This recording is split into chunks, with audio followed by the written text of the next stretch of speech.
Screen पर एक तस्वीर देख रहे हैं जिसमें आपको बाइडेन हाथ में एक ढाल लिए दिख रहे हैं। यहाँ पर आपको दिख रहा है बाइडेन के वो शब्द जो उन्होंने ईरान को कहे थे डोंट, और इसके बाद भी ईरान ने हमला कर दिया। अब ईरान के हमले के बाद इजराइल ने शुरू कर दिया है कार्रवाई। जानेंगे आगे क्या चल रहा है यहाँ पे। तो वहीं दूसरी तरफ मूडी ने एक बहुत बड़ा खुलासा किया और मूडी ने कहा कि भारत वापस आया लेकिन चाइना नहीं। और इसका क्या मतलब है, क्या होने वाला है इकोनॉमिक तौर पर दुनिया भर में।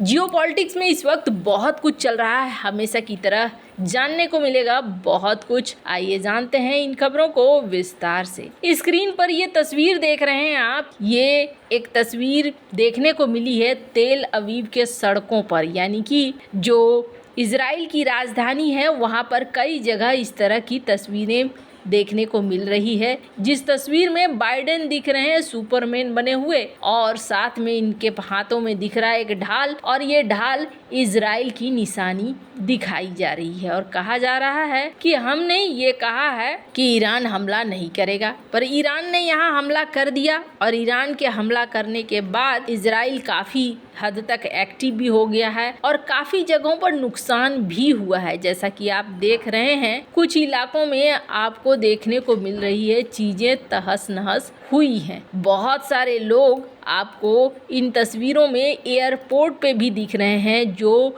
वहाँ से निकलना चाहते हैं इस युद्ध के माहौल से। तो ये अभी का सीन है। कहा गया कि 99% तक 300 प्लस प्रोजेक्टाइल फायर हुए और इसको इन्होंने हैंडल किया, इन्हें मार गिराया। काफ़ी हद तक ये देखने को मिला कि इजराइल ने अपनी ज़मीन को सुरक्षित कर लिया है। और ये बात जर्मन विदेश मंत्री ने भी कहा कि इजराइल ने दिखा दिया कि इजराइल अपनी ज़मीन की सुरक्षा कर सकता है। वहीं दूसरी तरफ ईरान को अब ये डर सता रहा है कि कहीं दोबारा हमला न हो जाए। ऐसे में स्क्रीन पर आर्टिकल देख सकते हैं, ईरान के फॉरेन मिनिस्टर ने कहा कि अगर कोई नया आक्रामकता दिखलाया गया तो हम इसका बहुत ही खतरनाक जवाब देंगे। मतलब साफ है कि वो यहीं पर बात खत्म करना चाह रहे हैं, लेकिन इजराइल क्या यहाँ पे बात करेगा? जी नहीं। ऐसा देखने को मिल रहा है कि इजराइल ने शुरुआत कर दी है। स्क्रीन पर एक आर्टिकल देखिए, इजराइल की डिफेंस फोर्स ने कंफर्म किया है कि हमने पहले लेबनान के हमले का जवाब दिया है। आज आधी रात के पहले, एक दिन पहले हिजबुल्लाह ने 40 रॉकेट दागे थे, तो यहाँ 40 रॉकेट को जवाब मिलना शुरू हो गया है। यूके, फ्रांस, जर्मनी की तरफ से ईरान के द्वारा किए गए हमले की निंदा हुई, जिसके बाद ईरान ने इनके राजदूतों को बुलाया और राजदूतों को बुलाकर अपना विरोध जताया है। वहीं सबसे बड़ा सवाल उठ रहा है कि रूस कहाँ है, क्योंकि चाइना नहीं बल्कि रूस का इंतजार है। रूस को कथित तौर पर ईरान ने काफ़ी समय मदद दिया है। तो रूस इस हमले के बारे में क्या कहता है? रूस ने क्या कहा है? रूस ने कहा है कि देखो भैया, शांति बनाकर रखो, ठंडा ठंडा रहो, इस झगड़े को और ज़्यादा मत बढ़ाओ, अब यहीं पर सारा मामला ख़त्म कर दो। अब इसी बीच जॉर्डन के जो राष्ट्राध्यक्ष हैं उन्होंने तो सबसे पहले ईरान के मिसाइलों को मारकर गिराया है। उसके बाद अब ये कह रहे हैं कि देखिए यहाँ पर चीज़ें अब और ज़्यादा बिगड़े नहीं, ऐसा कुछ काम नहीं करना चाहिए कि चीज़ें क्षेत्रीय तौर पर भारी पड़ने लगे और इस क्षेत्र में समस्या खड़ी हो जाए। खैर, अब ईरान और इजराइल दोनों अगर युद्ध में हैं तो भारत के लिए दोनों ही अजीज हैं, और दोनों के अंदर अगर नुकसान होता है तो कहीं न कहीं वो भारत के नुकसान से जुड़ा हुआ भी होगा। इसलिए भारत भी चाहता है कि यहाँ पर शांति हो जाए, ये झगड़ा और ज़्यादा आगे ना बढ़े।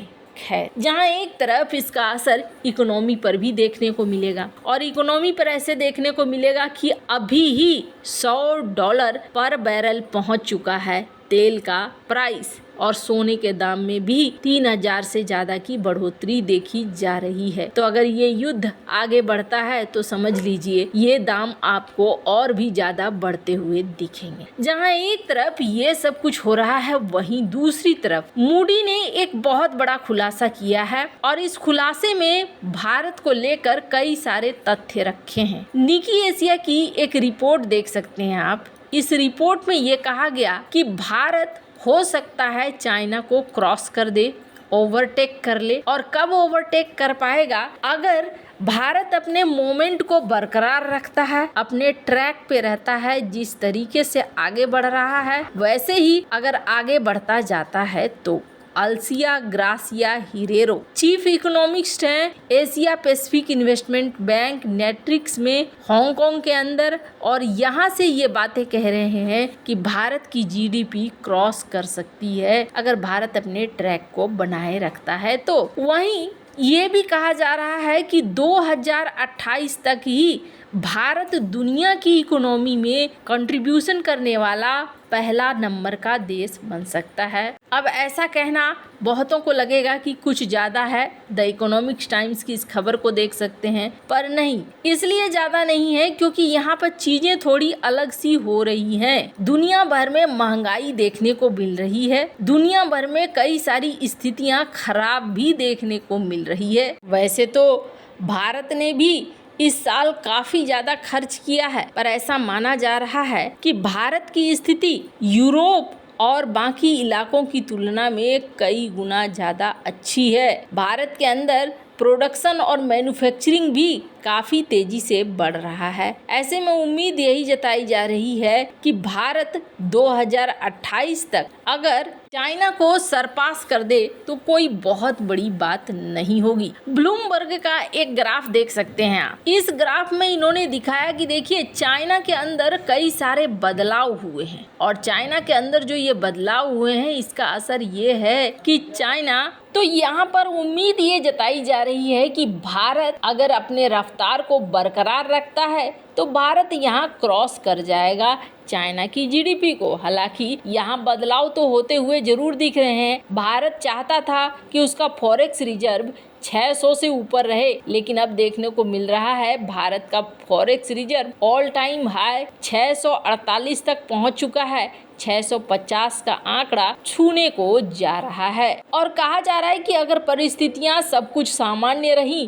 कुछ अचानक से नया नहीं हुआ, तो यहाँ पर भारत की रफ्तार को कोई रोक नहीं पाएगा। इसी बीच मूडी की एक एनालिसिस सामने आई है, और मूडी के रिपोर्ट ने ये कहा कि देखिए महामारी के समय में भारत और चाइना दोनों ही फंसे थे, लेकिन यहाँ पर भारत ने महामारी के बाद बहुत अच्छी वापसी करी, लेकिन चाइना ने महामारी के बाद बहुत अच्छी वापसी नहीं करी। यहाँ पे ये देखने को मिल रहा है कि चाइना के साथ उल्टा ये केस हो गया कि चाइना डिफ्लेशन का शिकार होता चला गया, जबकि भारत के साथ केस ये है कि भारत बहुत ज़्यादा महंगाई के भी शिकार नहीं है, लेकिन यहाँ पर भारत की परफॉर्मेंस थोड़ा बढ़ती हुई नजर आ रही है। तो ये भारत के लिए बेहतर है, भारत बहुत अच्छे तरीके से कैच कर रहा है। वैसे मूडी वगैरह के पॉजिटिव रेटिंग से भारत के लिए ही फायदा है। इन सब मामले में आपकी क्या राय है, कमेंट कर जरूर बताएं। जल्द मिलते हैं अगली वीडियो में नई खबर के साथ।